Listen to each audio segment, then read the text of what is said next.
यादव भैया के तरफ से हमरो पुरस्कार मिलल, प्रियंका जी के भी मिलल और आदरणीय अनुष्का जी के भी मिलल।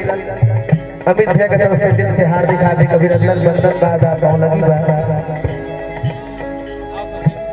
ओ भैया आ गए हैं और जो अब कार्यक्रम जैसे आप स्टार्ट कर रहे थे कैसे मुर्गी मार के कलाकार का वो थोड़ा फॉलो चालू आज का अपना विशाल के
कि प्यार झूठा सही हो,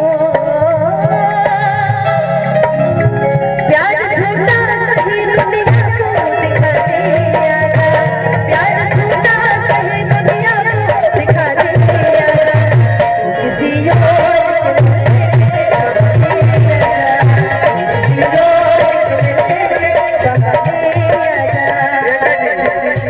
दौड़ के आओ ना।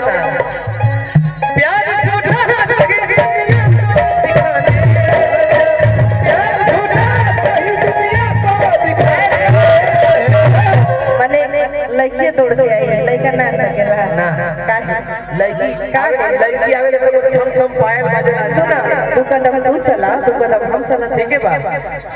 प्यार झूठा